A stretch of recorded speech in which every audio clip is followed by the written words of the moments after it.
Hi everybody, John here, and thank you for joining me again for another installment of my Allan Holdsworth lesson series with the SynthAxe. And today I wanted to go through Looking Glass, and this is the second time I'm doing this video because the first time everything was out of focus, so I get to talk about all these things all over again. So out of all the videos that I'm going to do, this is going to be the longest one because there's not only so much history to it, because Allan played it for basically his entire career after he wrote it, but this is one of two tunes that Allan adopted from fifths tuning to standard, and then from there had changed it even more so. So I'm going to talk about every little bit that I can about how Allan changed it and modified it, as well as going over the solo harmony again. Now, I did a video like this before, and I would have actually used the solo harmony part in this video, but there are a couple of other chords that I didn't go over that I wanted to add. So it's going to be really long, but you know, you can skip around as wherever you like. So let's get started with the history of this tune.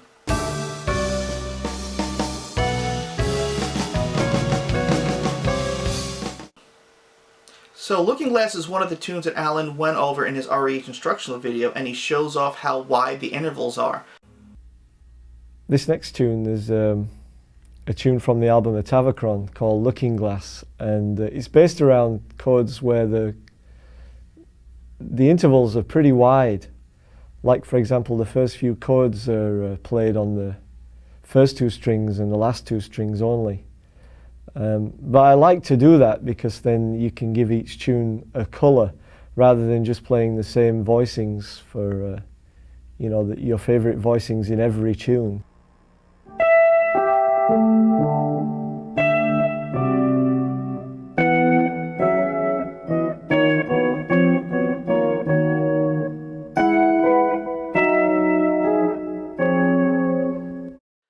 But this is a little bit misleading because even though the intervals are very far apart, Allan sort of gives the impression that he wrote this in standard tuning, where he didn't. He actually wrote it in fifths. So that's why the chord voicings in standard seem so strange. In fifths tuning, they're really not that bad. So he's a little bit misleading with that. In an interview that Allan did with Neville Martin, who used to work for SynthAxe, Neville Martin was amazed at how quickly Allan seemed to write a new piece out of nowhere using the SynthAxe, but Allan admitted it was a piece that he was already working on. Now, he doesn't name the piece, but I'm going to guess it was Looking Glass because in 1984, Allan was experimenting with fifths tuning with a 5-string neck. So it was tuned C, G, D, A, and E. And Looking Glass doesn't use the low F string. So I'm going to guess that Looking Glass was written at sometime in late 1984 or sometime before Allan first tried the SynthAxe, which was late January of 1985. And I think he even performed part of it when he first showcased off the SynthAxe at the Winter NAMM show on February 2nd, 1985. The tune was then recorded later that year for Allan's album Atavachron, and it was first played live at the Frankfurt Jazz Festival February 16th, 1986, which is also available on DVD. That was the first public live use that Allan used the SynthAxe for at a show. And he also played Non-Brew Condiment and Atavachron at those shows. And pretty much Looking Glass was a staple of Allan's live set with the SynthAxe from that point on till the last time he used the SynthAxe live, which was March of 1990. So the main chords at the head and at the end of Looking Glass is written in fifths, but the solo harmony chords are actually written in standard tuning. So the SynthAxe was used to switch between different tunings, and Allan would also solo in standard tuning on the SynthAxe.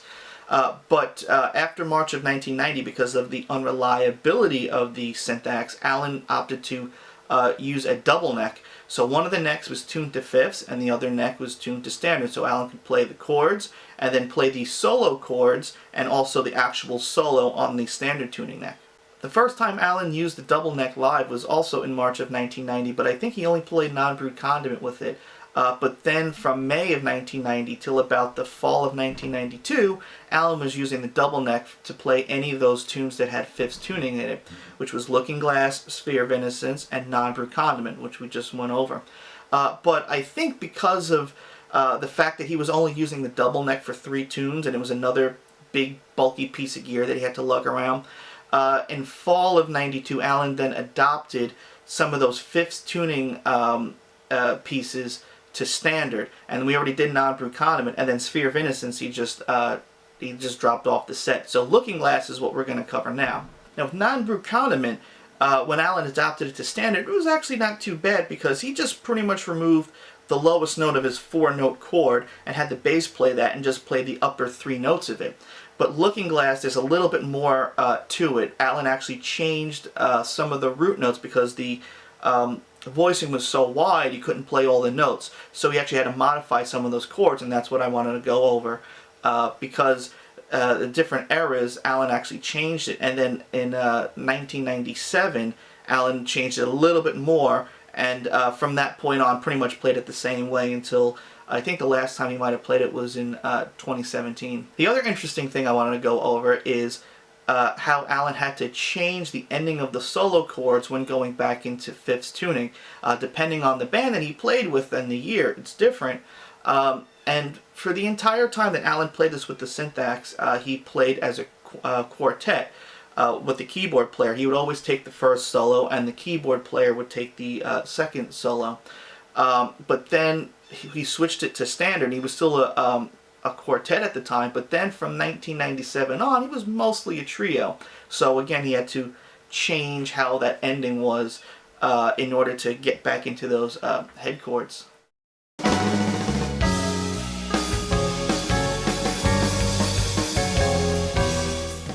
Now I want to talk about the sound that Allan used for Looking Glass.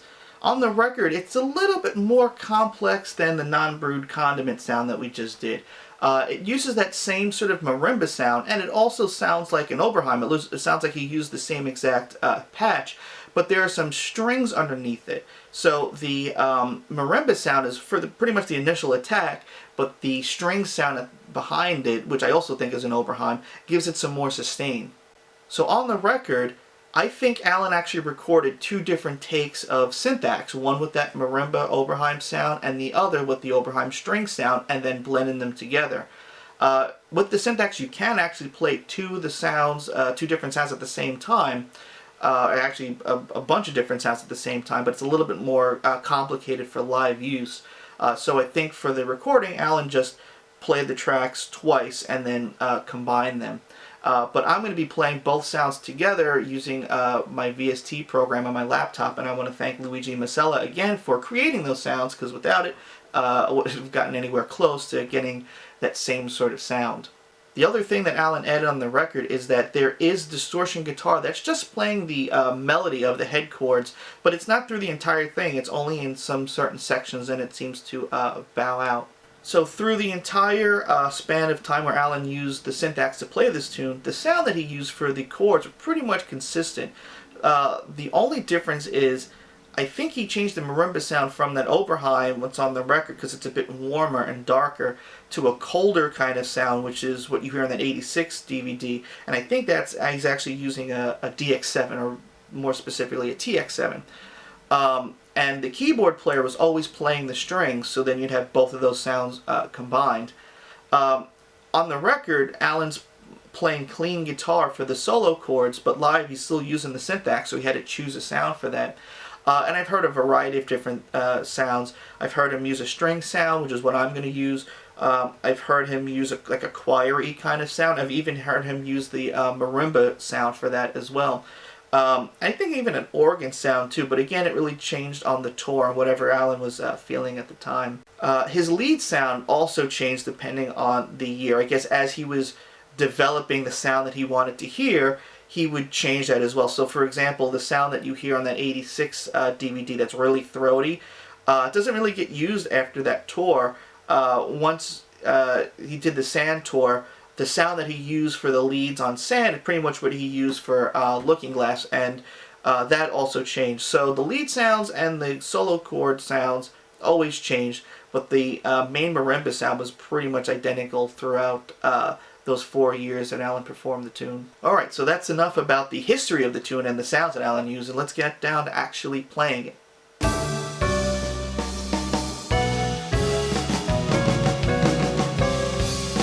So I'm really going to be showing this in fifths tuning, but comparing it to how Allan had to modify it to play it in standard. Also, I'll show another part after 1997 where Allan modified the tune even further, but that's really not that big of a deal. And at the very end, I'll show sort of an alternate way to play one of the other parts. I don't know why Allan didn't choose it to play it this way, because I think it's easier, but I figured I'd throw that in there as well. So the one problem with this tune is that it has a lot of chords. There's a lot of them. But the saving grace is once you get one of those long sections of chords down, a lot of it doesn't repeat the same way. Actually, in some way, this is almost like the most perfect Allan tune, the way that he wrote. I mean, it's not my favorite to listen to, but in terms of how Allan writes, everything does. There's all these little variations of parts that have come before it, variations on parts that you've heard before, and things never repeat the same way until the very end, so it sort of comes in full circle. So if you've got that one large section, you have a majority of the tune right there. You just have to think of where it's different, how to change it, and usually it has to do with a modulation, whether the whole part is being modulated down a fourth or an ending is being moved up a whole step. So this first part is really the most crucial. Once you get through this, everything else is going to be much easier. So the tuning that Allan used for fifths tuning is F, C, G, D, A, and E, with that high E string being the same pitch as the high E on a guitar tuned to standard. Now, I want to just talk about one thing about the fifths tuning, is that when you play one voicing, because everything is symmetrical, or everything is the same, has the same interval relationship, you can play chords the same on any group of strings, any group of 4 strings or 5 strings on the neck, up and down. So this is one of the things that Allan found very attractive about fifths tuning, and also why he liked fourths tuning so much. But the interval relationship is obviously a little bit weirder, so I'm going to take the top 4 strings and talk about them. So we have G, D, A, E. So with those notes you have a fifth, and then you have a second, and then you have a sixth.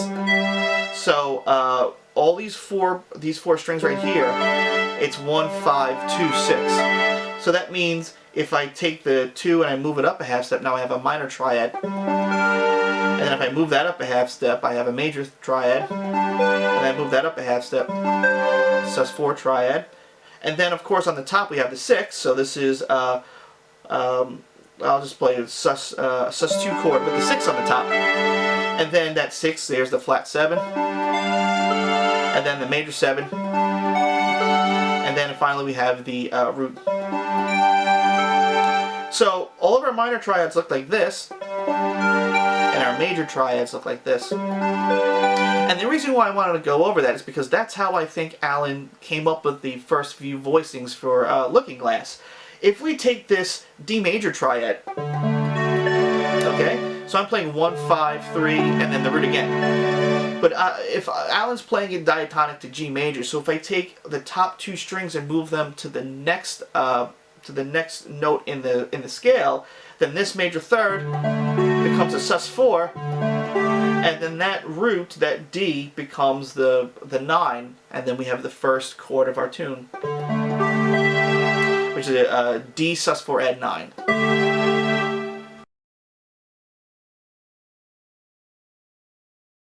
Alright, so now that I got that out of the way, I can start rifling through all these different chords. So that first one I would call a D sus4 add 9. And then if I move that diatonically down in G major, we now take that sus4 and it becomes a sharp 4. So of course there's really no name for it, so I'm going to call it a sus sharp 4. If you want, you can argue with me in the comments, but that's what I'm going to call it. With the 9 on the top, so this is a C sus sharp 4 add 9. And then that moves up a major third, and we play that same voicing that we did the first time. So now we have E sus4 add 9.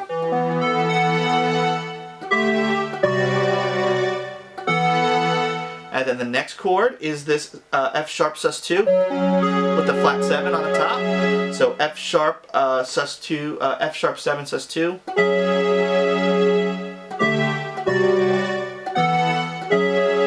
And then the next chord is E sus2 with the major 7 on top, so E major 7 sus2.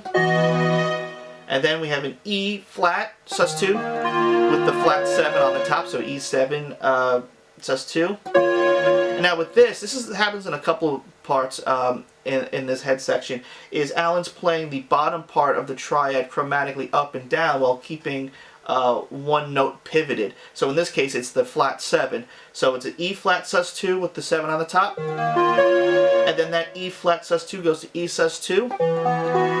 But now that flat 7 is a 6 compared to this triad. So this is a E6 sus2. And then that E goes to F sus2. And now that 6 is a flat 6. So E sus2 add flat 6. And then Allan actually plays it with all 4 fingers like this, but I find that weird. I'll just bar with my second finger. And then that triad again moves downward so that F sus2 becomes E sus2 with the 6 on the top, and then E flat with the flat 7 on the top. Did I say sus2 before? With the 6 on the top, and then the E flat sus2 with the flat 7 on the top. And then Allan adds the minor note, the minor third in there, so then it becomes a minor 7. So this is what we got so far.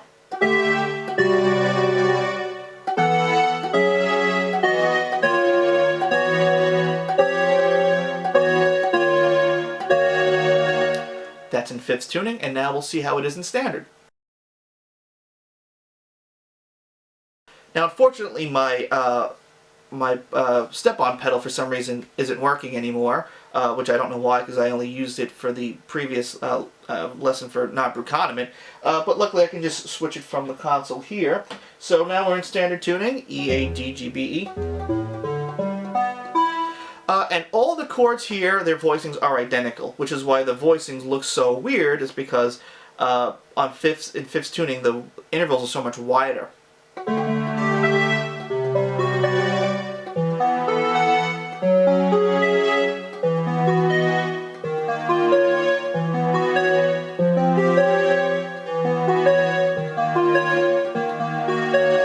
All the same.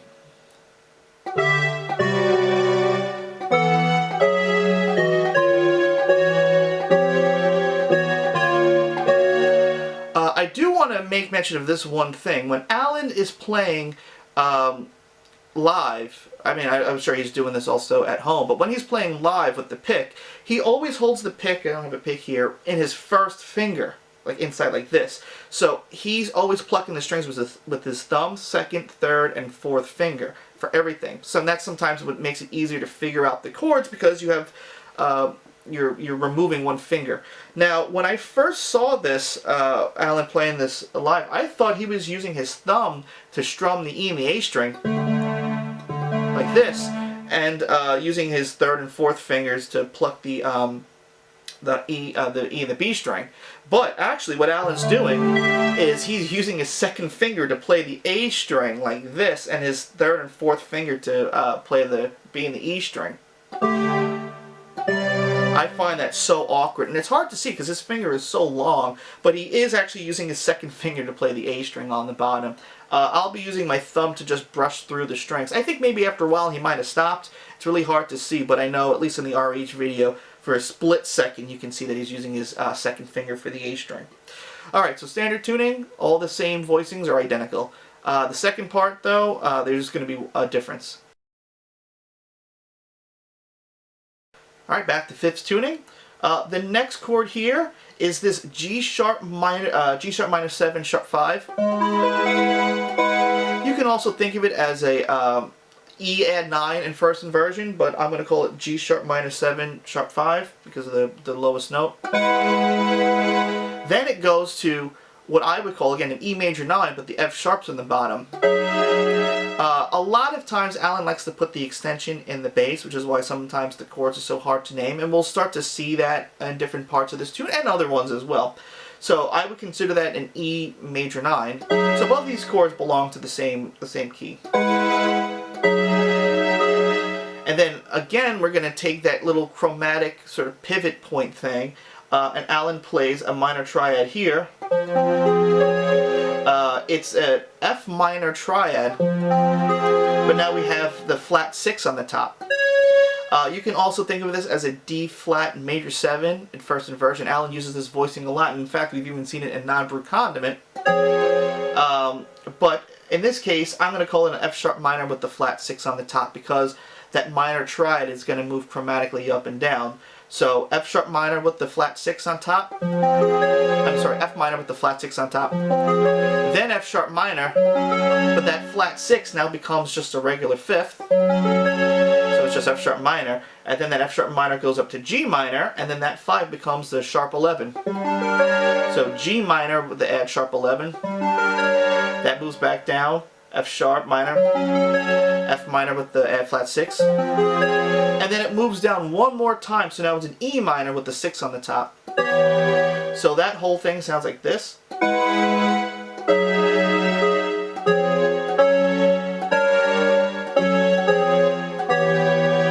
Alright, and now in standard. Alright, in standard the first two chords are identical, the same, they're played the same exact way, they're voicings. And then again we have the F minor with the flat 6 on the top, and as like I said, we've seen this major 7 voice, we'll even see it in the solo. But what's interesting here is as Allan moves the triad up, he doesn't always play the lowest note. Now sometimes here he'll play the F sharp minor, but I've seen him where he just plays the top 2 strings. Like that, and even when he gets to the G minor with the add sharp 11, you'd have to bar with your first finger like this between the 2 different frets, which is a little awkward. Or I mean, you can also play it like this, but the switch is happening so fast it's kind of hard to jump to. Again, when Allan played this, he always played it with the keyboard player or bass player, so keyboard's filling out the rest, and the bass player, when he was a trio, is just playing the bass note, so Allan doesn't really need to play the rest of the chord, especially that it's just a root and a fifth. So if the bass is playing the root, you're pretty much getting the fifth in there with the overtone as well. So Allan plays the chord, the F sharp minor with the flat 6 on the top, but then also just plays the top 2 strings for these next 2 chords. I have seen him, I'm pretty sure I have seen him play the F sharp minor and even the G minor with the add sharp 11, but his first finger doesn't move from the 9th fret, so I think sometimes he hits the F sharp. Again, this tune has so many different changes and so many different little things, I can't tell if it's an accident or if it's on purpose, but this is all the things that I've seen him do.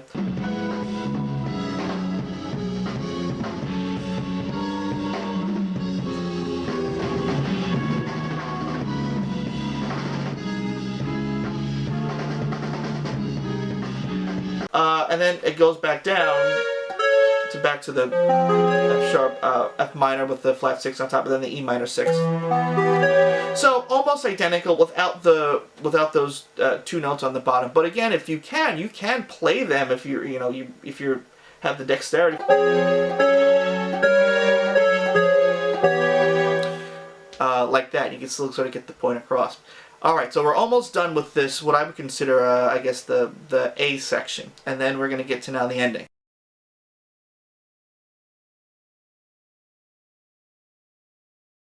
So this is the part that I would consider like the ending. This part gets modulated up a whole step when the entire head part gets repeated. And also, this is the part where Allan changes the voicings the most because of how wide the intervals get. So we'll see that. So the first chord is an E flat minor 7 sharp 5. It's like the same voicing we saw here before for G sharp. We're singing an E flat. That moves down to D flat. This is where it changes because Allan then moves down to B with the lowest note, but then places D sus2 on the top. So this is like a B minor 11 sound.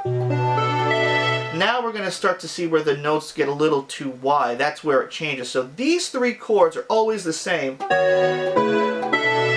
The next ones are the ones that get modulated up. So for the first ending, we have the B now with the D sus2 on the top, or a B minor 11. And then it moves to E flat major 7 sharp 11. And we've seen the same chord before, the same voicing in non-brute condiment, you know, when we did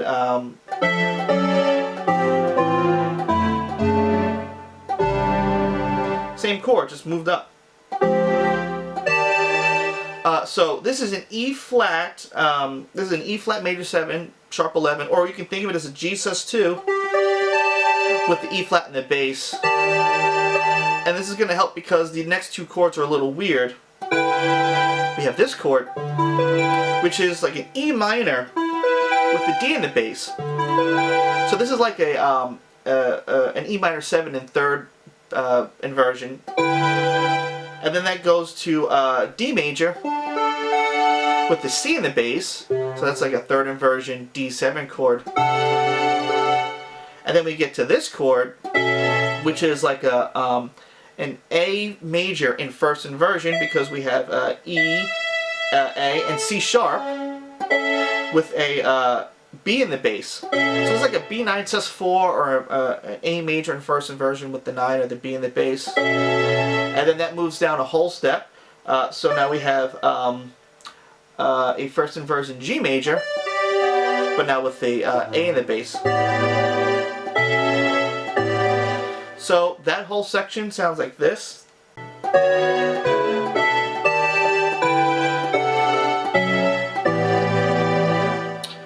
Now I'm going to show you it in standard and how Allan had altered it. Alright, so the first two chords are identical voicing wise, the E flat minor 7 sharp 5, the D flat minor 7 sharp 5. This is the first chord that changes because we have that D sus2, something like but with the B in the bass. So I guess Allan could have played this if he wanted to. But what he does is he ends up playing a F sharp minor 7. So now instead of playing a D, he's playing a C sharp, and he's playing the fifth of the chords. So instead of playing B, he's playing a F sharp. I guess he could have played this, which is the next chord we'll actually see. Could have done that if you wanted to keep F sharp in the bass, or like I said, even keep that B. But again, the notes are going to get like lower, so some of the voicings are a bit weirder. The bass here always plays the bass line of the way that it was in fifth, so it plays the E flat, D, C, B, A here. I think always. And when this modulates, it modulates the same way, a whole step, etc. So when originally Allan first played this tune in standard in 92 to 97, he played it like this. So the next chord that we had was that E flat major 7 sharp 11, or the G sus2 with the E flat in the bass. What Allan does here is he actually plays this instead. So this is actually a B minor 7 sharp 5. It was the same voicing that we saw before, but it's up here now. And we have a G, D, and A. So the top part of the chord is the same, but Allan's playing a B instead of an E flat. I guess your first finger wouldn't really be able to reach that E flat. I've also seen him where he just plays the sus2 on the top and not playing the B. So again, all these little modifications. That's how he plays it in standard. Again, sometimes without the B in the bass. And because he's keeping the same voicing, the next chord is the same. It was a an E minor with the D in the bass. So we have the E minor triad here. We have the E, the B, and the G, but we don't have the D in the bass, which is like down here. Whoops. This is pretty tricky. Allan chooses an A instead, which is interesting. So now the bass line for this part is really going B, A, G, F sharp, E, instead of before where we had E flat. I'm playing it like it's in fifths. E flat, D, C, B, A. So these chords, B minor 7 sharp 5, to now with the A, I would consider this like an A 7 sus2, because we've got the sus2 here and the flat 7. Yeah. And then Allan plays a G major 7 sus2. Again, the top part of the chord is the same, just changing the bass tone. And then F sharp minor 7, and then E minor 7.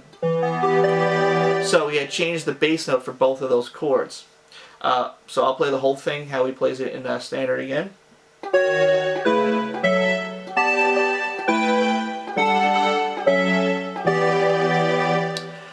So that's how it was played from 92 to 95. From 97 on, it's a little bit different.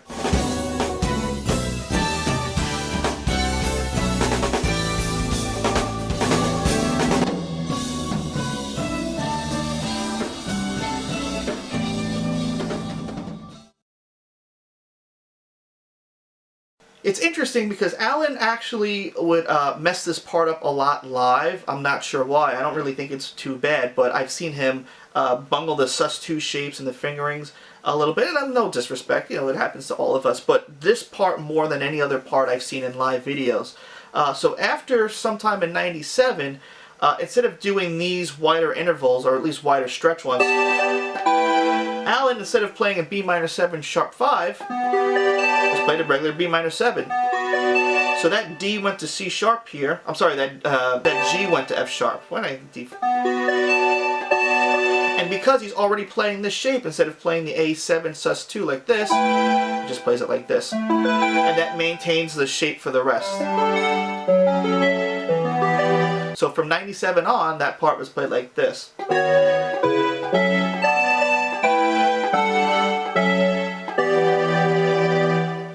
All these modifications follow every time that part is modulated, which will happen in the next part and also when we get to the B section.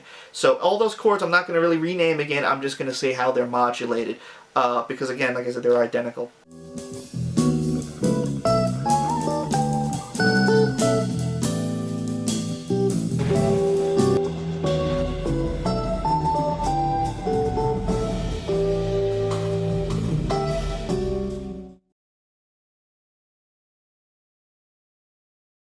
Alright, so that whole part that we just went over sounds like this in fifths. So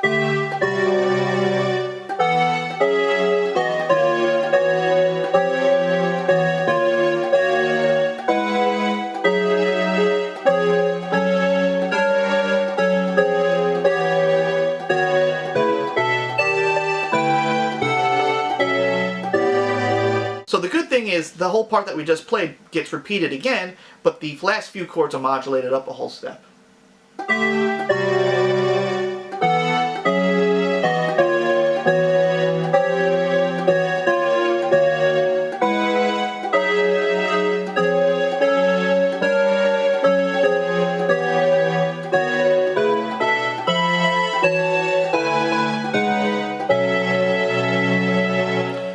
Alright, so like I said, the last few chords are modulated up a whole step, and again, when we go to standard, it's the same exact thing. All the voicings that we just played are modulated up a whole step. So the 92 to 95 version.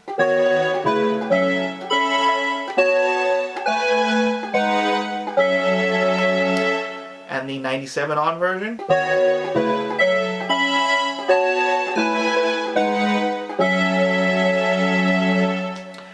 Alright, a lot of chords. Now on to the B section. So this is what I call the B section, and this part is pretty much what inspired part of the solo section. So the first half of the B section is pretty unique, and then the second half is the part that we just did, that A section, but it was transposed down a fourth. So the first few chords here is we have a G sus2, but we have the add sharp 11 on the top.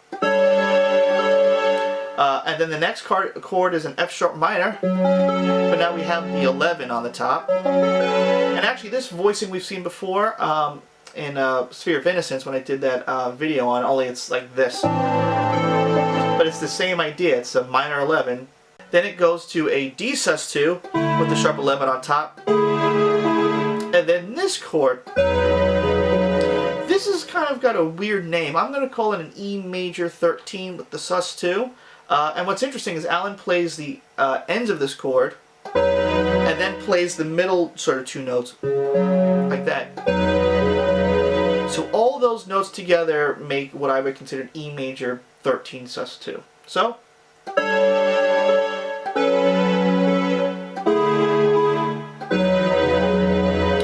and here it it is in standard. So these first three chords are identical, voicing wise. Here's where it changes. Instead of playing that weird E major 13 sus2 thing, Allan just plays B major. Maybe because the chord shape is so similar? I don't know. I mean, B major in fifth tuning is like this, so we pretty much have that right there. It's just Allan's adding this sixth to it, but in this case, it's just, I guess, physically similar. And then Allan always plays the major third to the sus4. So that whole thing.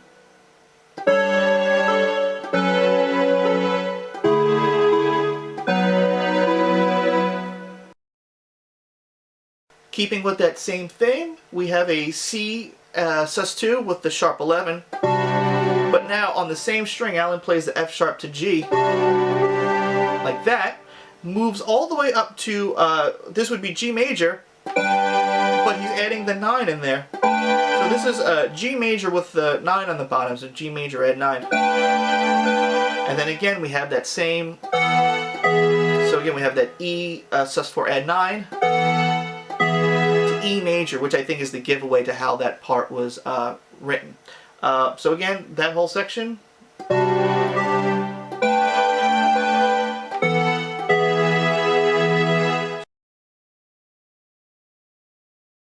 Now instead of playing that C sus2 add sharp 11 open like this, and then putting the G on the same string from F sharp, Allan chooses this voicing. Now I usually use just bar with my pinky. But now that F sharp and G are on different strings. And then when you come up here, you have that G major again. Again, very similar to the shape that we had before, but now it's just regular G major. Then the the E sus4 add 9 is the same. And then regular E major again. And again, sometimes Allan will play the sus4 to the major, doing something like that. So that whole section in standard.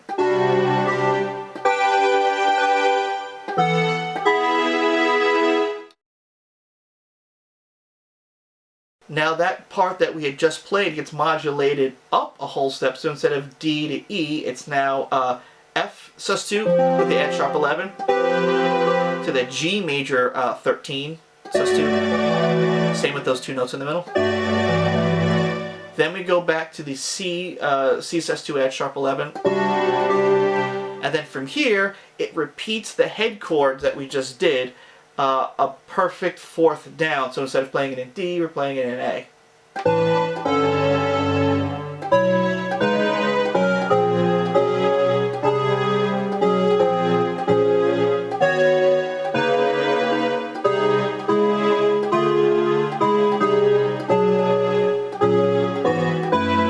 Ending does Allan play? He doesn't play the first ending, he plays the whole step transposed ending.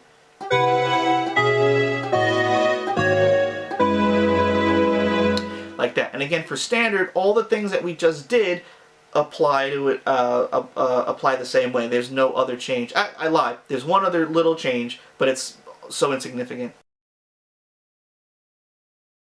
Then for standard, we're playing the same voicings again. And then again, substituting a D major for that G major 13 sus2. And then again the C major, C sus2 add sharp 11. And then back to that transposed intro part. But this is where the one little thing that's different. So after the first chord, Allan likes to take his third finger from the D here on the fifth string and move it to the fourth string, fourth fret, so you can play an open D with it as well. So we get like, it's hard to hear, but of course he's playing it on guitar. And again, that whole part repeats the same exact way.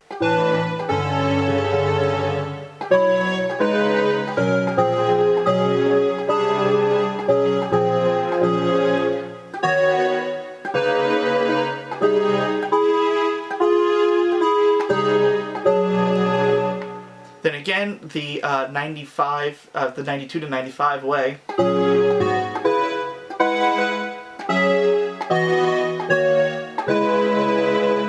And the 27 on way.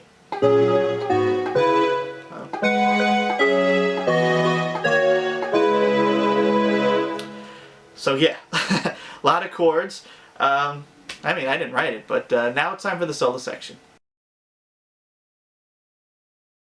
Alright, so this part is not going to be any different from the other Looking Glass video that I did, except I wanted to add a couple of more chords in there in one of the sections. So if you've already seen that, you're not really adding anything new, but I'm just going to try to rush through it as quickly as possible because there's really no other new information. So if you haven't seen it, luckily someone snapped a picture at one of Allan's clinics, and we have a chart that he wrote for this tune that looks like this.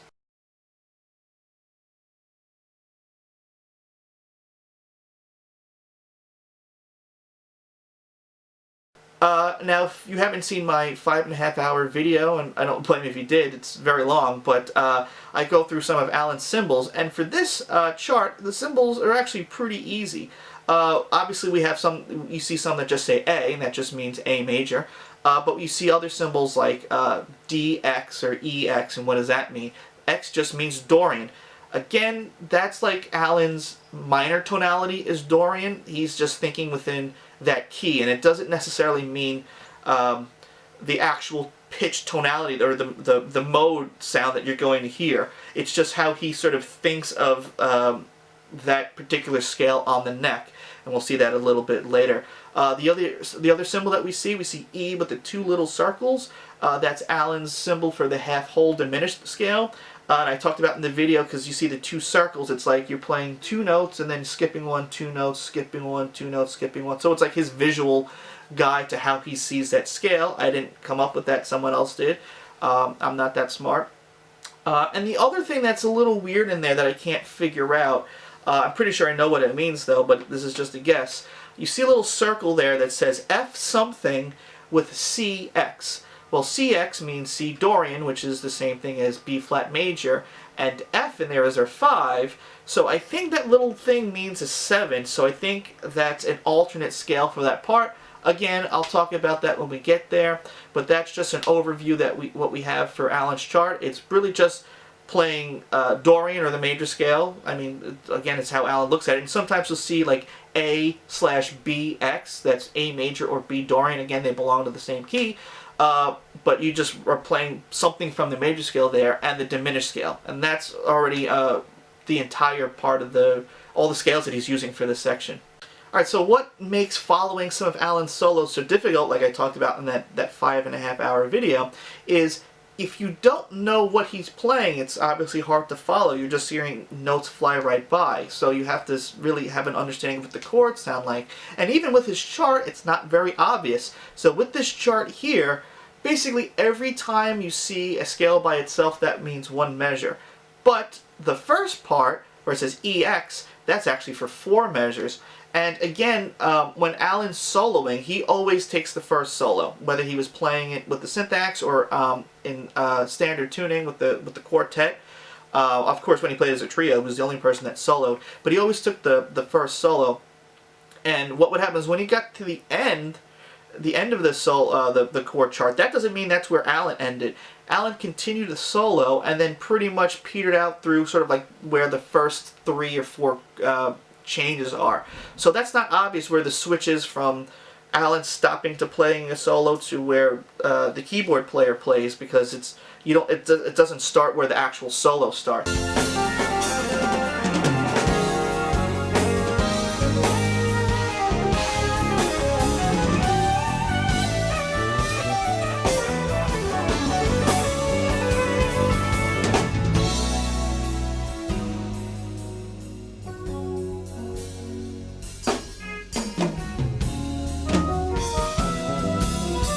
So again, this is why I do these videos, to help sort of demystify, and maybe you can follow it a little bit better. So yeah, that first EX with the dash, that's actually it means for Allan E Dorian for 4 measures. Not that that dash means 4 measures, but that's what's going on there. And again, what I said about the scale not matching the tonality is that the bass is playing an A. So there's really an undercurrent of like an A bass note. So if Allan's thinking of A Dorian or D major with that A note on the bottom, that's really giving an A Mixolydian sound. Again, everything that he's playing in that section, that's what it would sound like, but Allan's chart has E Dorian because he knows that's how it appears on the neck. So there's no chord associated for this 4 measure. It's not like you just play one static chord. So what Allan does is he plays from his favorite chord scale that he doesn't show in the RH video. It's something that I figured out, and it's very common. We've seen it in Water on the Brain, parts of it in Letters of Marque, and I'm going to do a video specifically about this. And it's relatively simple once you get it. It's just, you know, Allan's own thing that he came up with. So it's diatonic to D major. So instead of starting with the first chord as D major, I'm going to start with it in the first position where you would see the Ionian scale or the D major scale. So the chord names that I'm giving are not really indicative to me of the tonality. It's just the name of the chord, but I'm going to give it to how it's positioned from Ionian, Dorian, Phrygian, etc. So it's all just triads on the top, major and minor triads, and a diminished triad on the top diatonically with different extensions in the bass. Again, what I was alluding to before. So in that first position we have B minor, but with the 9 in the bass. So this is like a B minor at 9. And then the next one is C sharp diminished, but with the flat 9 in the bass. And then the next one is D major with the 9 in the bass. E. And then E minor, but now instead of the 9 we're playing the 11 in the bass. So there's an E minor with an A in the bottom. Again, we move up a whole step, and it's an F sharp minor with the 11 in the bass. So F sharp minor with a B in the bass. And then we're back to the 9s. G major with the 9 in the bass. And then A major with the 9 in the bass. And that also works to play an octave down. Oh, I forgot to mention, when he gets to the E minor with the 11, sometimes his first finger will move down a half step because that note was available too. And again, we have all those chords on the bottom. D major, add 9, B minor, add 11, E minor, add 11, F sharp minor, add 11, G major, add 9, A major, add 9, B minor, add 9, C sharp, etc. So that's his chord scale that he uses quite frequently in other parts, and we'll even see it a little bit later in the solo. Other chords that Allan seemed to use pretty predominantly for this section is this D major 11, I would call it. So we have a C sharp, and a F sharp, a G, and a D. But again, A is our tonality on the bottom. So this is like an A13 kind of sound, because we got this, we got a C sharp, so it's the major third, we've got the 6 for F sharp, we've got the G, which is the flat 7, and then we have the D, which is the 11. And of course you can also do that an octave higher, which Allan would do. The other voicing that he would do is you have this G sus2 sharp 11. You have G, C sharp, D, and A. But again, you have A as your bass. So this gives it like an A11 sound because we have the flat 7, the major third, the 11 again, and then the 9. And then that also gets played an octave higher too. If you watch the Frankfurt DVD, you'll see that he's using these positions quite often. And again, it's just random. It's just playing whatever you can in those 4 measures. The other thing that Allan would actually play is this A7 sus4. Pretty standard voicing, and he'd also play that up an octave higher too. And we'll see this chord later as well. So, like I said, for those first 4 measures, he's just playing these chords basically, not really randomly, he's improvising within them, but those are his like go-to ones that he uses with the A tonality. So that whole section, you can say, sounds like A Dorian.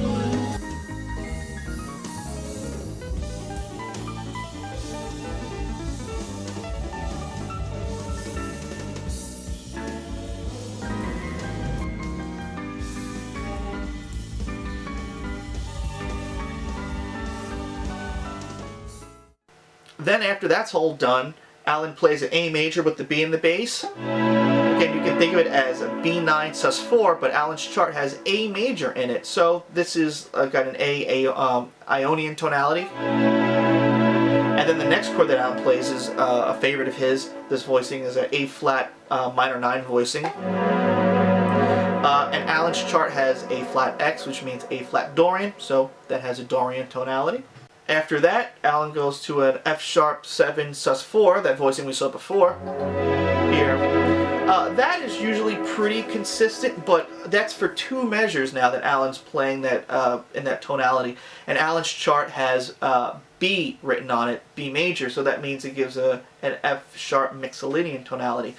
And again, since you have 2 measures to work with, Allan doesn't always stick with that chord. He'll play that chord scale again, but now playing it in the key of B major. So we'll have this G sharp minor add 9, A sharp diminished with the add flat 9, B major add 9, C sharp minor add 11, D sharp minor add 11, E major add 9, and F sharp major add 9, and then back to a G sharp minor add 9. And again, that can also be played an octave down too.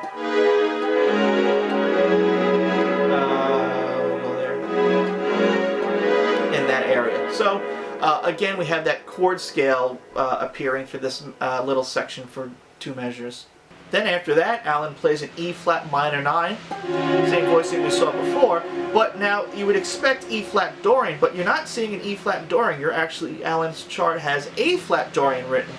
So that means that gives it an E flat Aeolian tonality. And of course, the difference between Aeolian and Dorian is one has a 6, one has the flat 6. So got that in there. And then the next chord after that is F major, E major with an F in the bass. And that's the E with the 2 circles, meaning half whole diminished. So for that chord, Allan's playing the diminished, and you can kind of see the diminishedness, I guess, inside of it.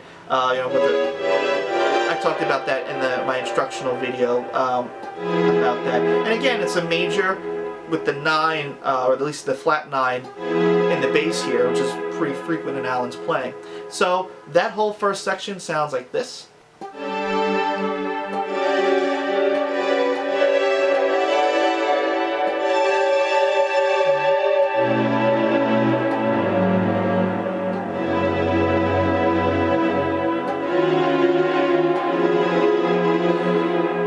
We're back to 4 measures of E Dorian, again with all the same voicings that I showed before.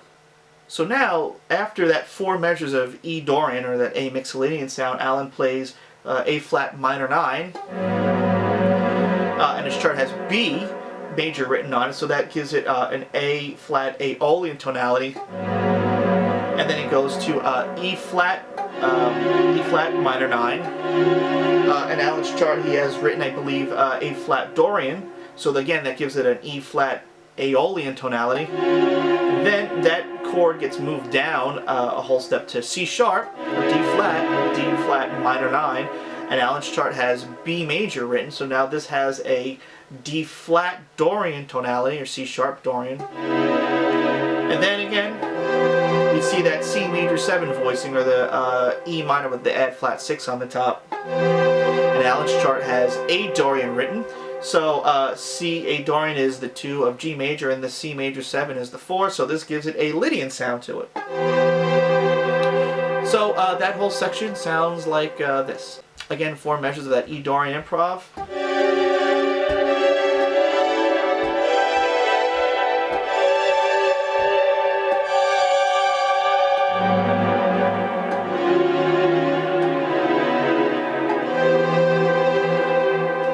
Now the next section is what is borrowed from that B section, so it's going to have a similar tonality to it. Alright, so the first 2 chords is an A flat major 7 sus2, and now that root, that A flat, moves to G, and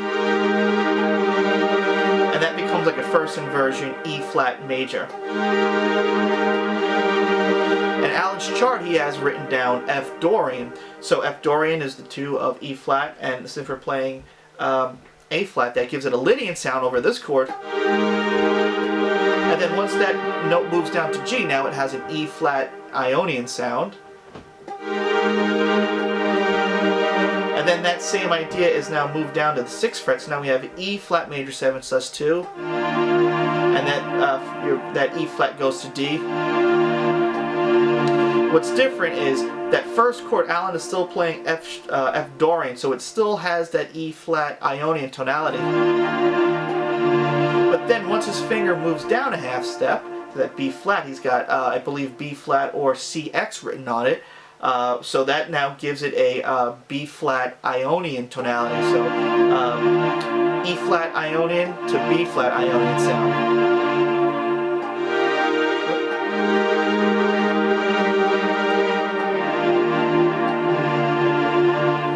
The next part is sort of built in that same sort of fashion with the major 7 sus2, but it takes a little detour. So the next chord that we have is a D flat major 7 sus2, and then instead of your first finger moving down a half step to C, it actually goes to B flat, like that. So on Allan's chart, he has B flat Dorian written for this chord.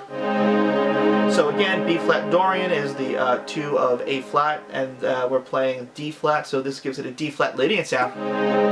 And then when we get that B flat 9 sus4, or the A flat with the B flat and the bass, or 9 in the bass, Allan's chart has F written on, F Dorian. So that actually gives it that F is the 2 of E flat, and since we're playing B flat, this actually has a Mixolydian sound to it. And then the last 2 chords are this F add 9 sus4, and then regular F add 9. And Allan's chart has F written on it, and then again in the circle is that F7/CX. Now this is where I'm not sure about.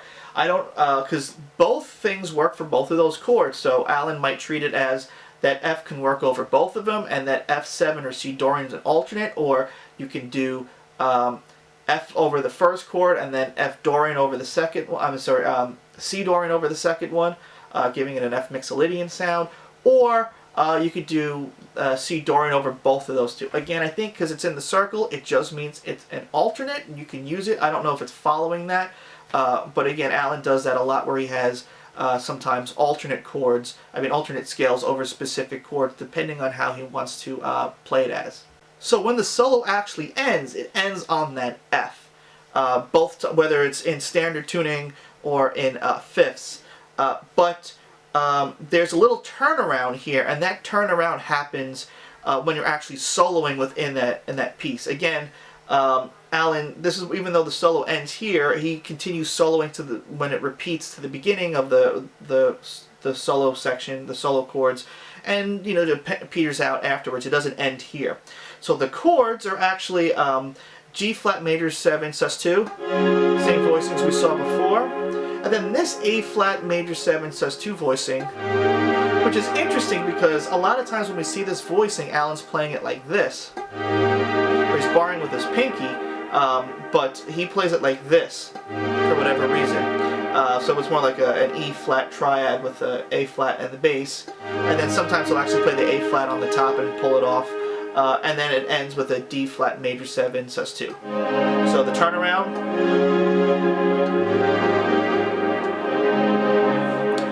And this is how the scales that Allan wrote translate to it. So the last few scales that Allan has written for this, these few chords for the turnaround is, he's got E flat Dorian written for this G flat major 7 sus2. So since E flat is the 2 of D flat, it's giving it a G flat Lydian sound. Then over the A flat major 7 sus2, Allan has F Dorian written, which is the 2 of E flat. So again, this has a A flat Lydian sound. And then over that last chord, the D flat major 7 sus2, Allan has B flat Dorian written, which again is the 2 of A flat. And that gives it a D flat Lydian sound. So everything sounds like Lydian, Lydian, Lydian, Lydian, and then back to the beginning with those 4 measures of free improv in E Dorian. But again, with that A in the bass, it's an A Mixolydian tonality. And again, that's how how everyone would solo until they were finished. And again, how Allan had to get out of the solo was different depending on the band and the air that he was playing with, so I'm going to go over that now. So as I mentioned before, how Allan got out of the solo really depended on how he was playing it, whether with the SynthAxe or if he was a trio, etc. So the way that it worked is Allan, like I said, always took the first solo. So he'd play the chords in fifths, and then once he was done and got to the solo section, he would change the patch to a solo sound in standard and then play.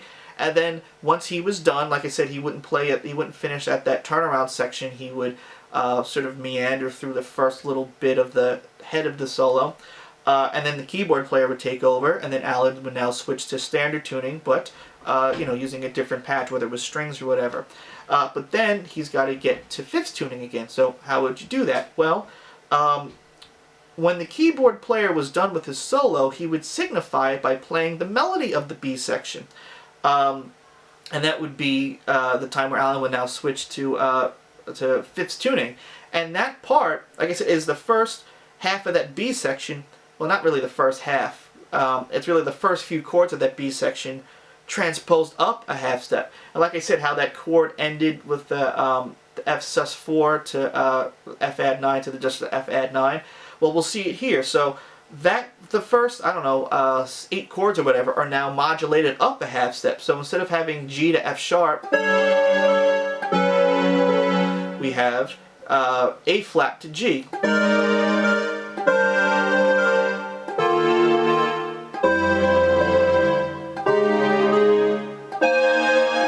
Here it is. There's our F major. And then, of course, Allan would then finish off the B section with the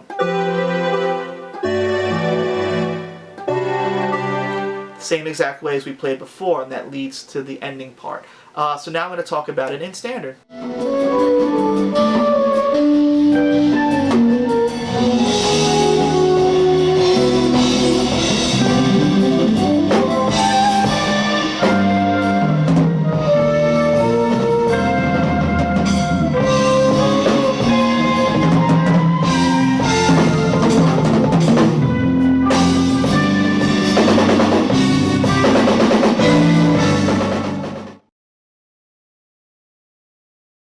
Alright, so now in standard I chose the marimba sound because it'll be easier to play. But now once he modified the piece from fifths to standard, Allan would pretty much still play it the same way. He'd play the chords in standard, solo in standard, play the solo chords in standard. And then the same thing would happen when Steve Hunt, because I think that's who we only played it with at that time, was finished with the solo. He would play that melody for the B section, and instead of doing that modulated part, Allan would just play the chords that we did before that end on the F add 9 part.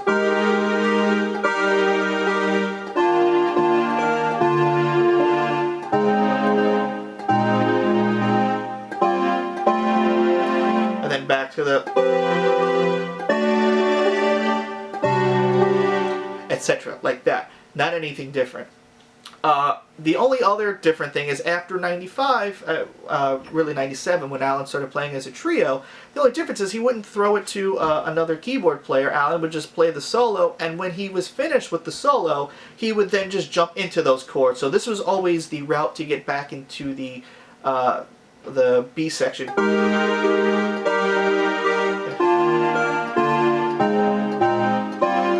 Etc. He would just actually play the chords.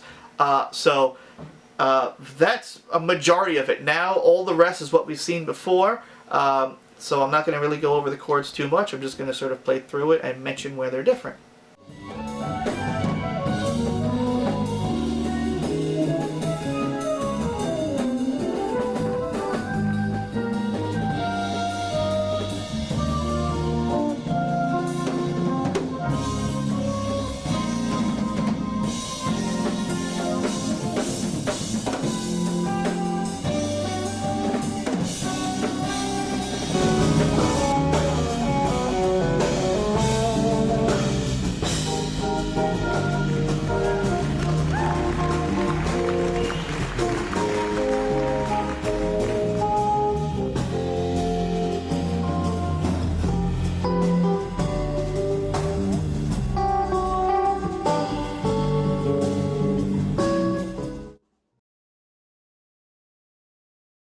So once we get to that B section again, the chords for this part are identical.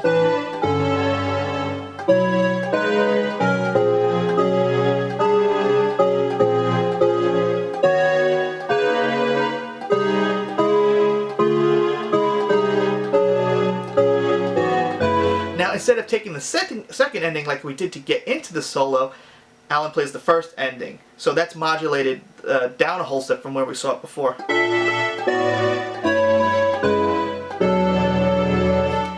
And then you get back to the normal head chords. Again, these are all the same.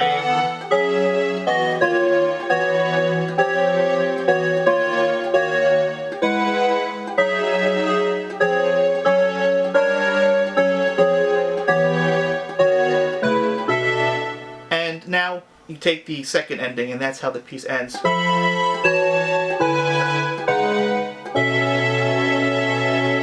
With the transposed ending. So that's the whole song. And again, in standard, it's identical. All the little things that we did before also appear in standard. Even the little idioms with the sharp 11 with the open D string, it's the same thing. And again, I'll just play through it really quickly just in case.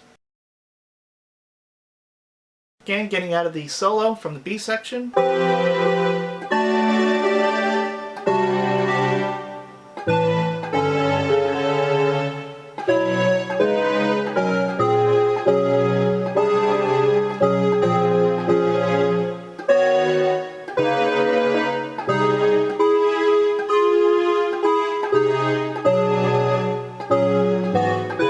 Here's the 95 version, 92, 95. Back again.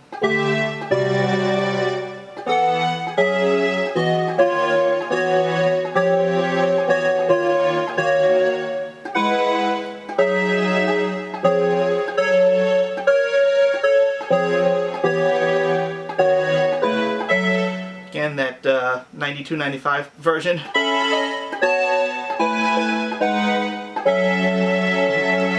And just quickly, the endings for the 97 version.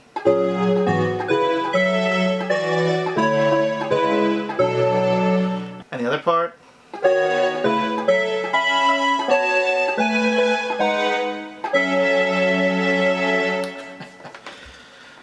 Alright, so that's pretty much it. I just wanted to add one more little thing on an alternate way to play one section, and let's do that now. So when I talked about the sus2 add sharp 11 part, I mentioned how when Allan plays it in C here, instead of doing this, he plays this instead. And I thought, well, you could just do that for all the chords that use that voicing. So I think an easier way might be playing it like this. G, sus2, add sharp 11, F sharp minor 11, D, sus2, add sharp 11, B major, C, sus2, add sharp 11, G major, and then of course the E sus4, add 9 to E major. And then the same thing here, the F sus2, add sharp 11, and then D major, and back to C. And then just an easier way of doing it.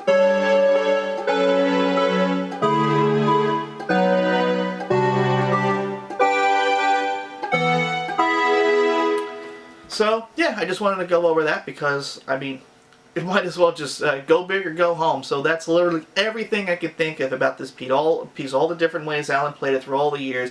Again, no other video is going to be close to as bad as this one because there's so much history, so many things that were different, all the different ways Allan changed it. So this is like the definitive video for it. So now the last thing I want to do is just do a little playthrough of it to put it all together if you want to just skip and listen to that. So here's Looking Glass. Thanks for watching.